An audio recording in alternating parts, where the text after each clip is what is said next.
কবিতার নাম ক্ষমতার আগেই গুলি। ফারুক জে এর। আজ দিন দুপুরে গুলি চালায় জনতার উপরে, না বলে না থেমে সরাসরি বুকে। কোনো হুমকি নয়, কোনো বিপ্লব নয়, শুধু বলেছিল, চালের দাম এত কেন ভাই? ক্ষমতায় আসেনি এখনো, তবুও রাস্তায় গর্জে ওঠে তাদের রক্ষাকারী বাহিনী। হেলমেট পরে, বুট পরে, বুকে রাষ্ট্রের ব্যাজ আর হাতে ট্রিগার। কে দিল তাদের এই অধিকার? কে দিল গুলি চালানোর লাইসেন্স? কোন আদালত, কোন সংবিধান? না, ওরা নিজেরাই রাষ্ট্র, নিজেরাই বিচারক, নিজেরাই ফাঁসির কোর্ট।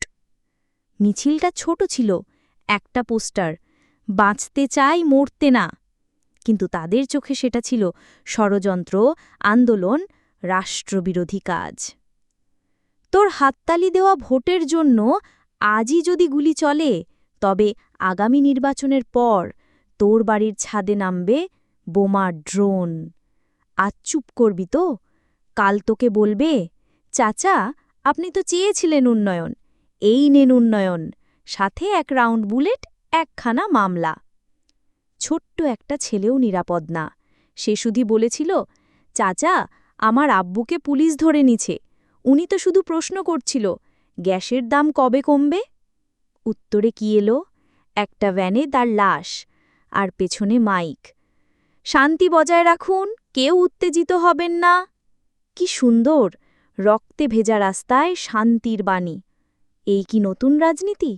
এই কি স্বাধীনতার স্বপ্ন? ক্ষমতায় আসার আগেই যদি এভাবে গুলি চলে, তাহলে আসার পরে বুলেটের নাম হবে নীতিমালা, আর মৃত্যু হবে পরিকল্পিত সংহতি।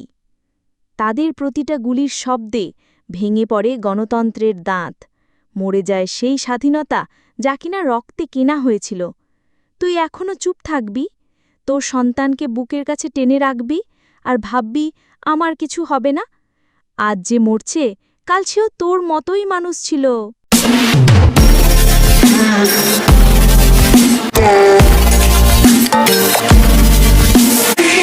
Please subscribe and like, share, press the bell icon.